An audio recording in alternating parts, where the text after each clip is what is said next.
11e édition du Prix Équilibre qui félicite des initiatives québécoises œuvrant dans l'industrie de l'image qui valorisent l'acceptation de la diversité corporelle. Chaque année, 5 initiatives finalistes sont soumises au vote des Québécois et des Québécoises. Voici les finalistes de cette année. J'ai décidé de fonder l'organisme Bien avec mon corps, qui est un organisme à but non lucratif qui veut aider les jeunes à se sentir mieux dans leur corps, donc avoir une image corporelle plus saine, plus positive, une meilleure estime de soi aussi.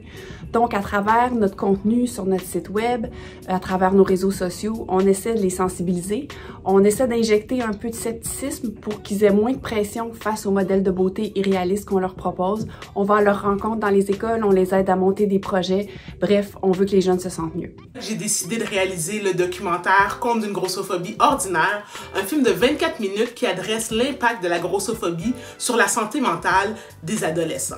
C'était important pour moi de faire la lumière sur l'étendue des dommages que cause ce genre de discrimination-là. La Chapelle Atelier, c'est un projet qui est à la base très personnel. Je sentais que j'avais un réel besoin de vêtements locaux. J'avais envie de faire partie de ce mouvement-là et je ne trouvais pas l'option qui me convenait. Alors, j'ai décidé de le faire moi-même. Je pense qu'à quelque part, je rêve également d'offrir un esprit de communauté. Le MTF Baby Squad, en soi, c'est un safe space. C'est vraiment un genre de club social.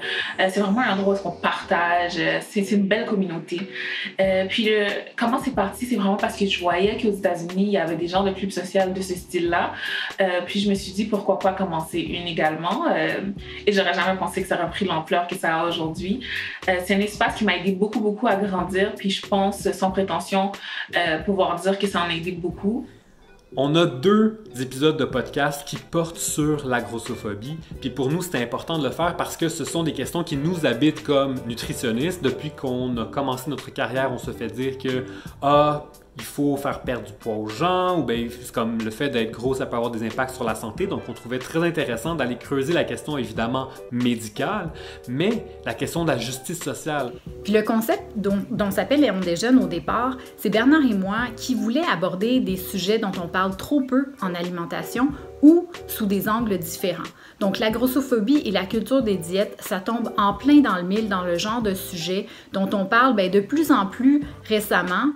Est-ce que l'acceptation de la diversité corporelle encourage la promotion de l'obésité? C'est plutôt une façon de revoir complètement la perception de la relation entre le poids et la santé. Donc au fond, en arrêtant de focaliser sur le poids, nous, professionnels de la santé, mais aussi la société, ça nous permet de nous attarder davantage à la santé globale des gens, tant physique que mentale. Tous les formats de corps ont le droit d'exister. Toutes les personnes ont le droit de se trouver beaux ou belles, peu importe le corps dans lequel ils vivent. Qu'est-ce que la grossophobie?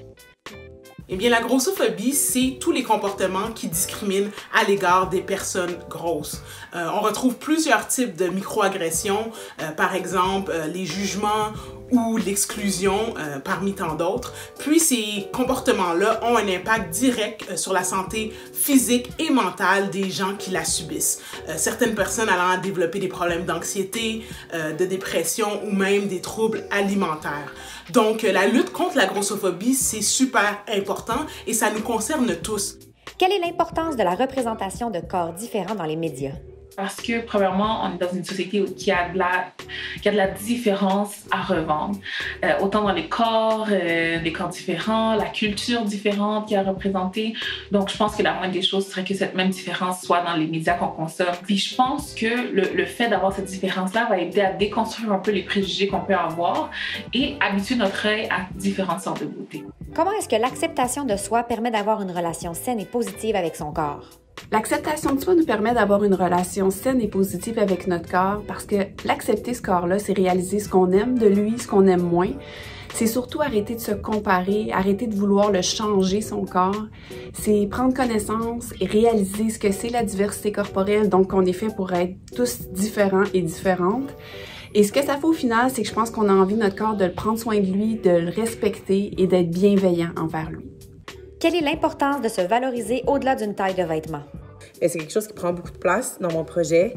Je dirais que ce qu'on essaie de faire au quotidien, c'est de démocratiser ce rapport-là qu'on a avec la taille et de simplement se concentrer sur l'essentiel, soit être confortable dans son vêtement, se trouver beau, se trouver belle. Donc, se séparer de cette pression-là, de s'attribuer une taille et de juste se filer. Du 29 mars au 23 avril, votez pour plus de diversité corporelle. Rendez-vous sur votepourleprix.ca pour voter pour votre finaliste préféré.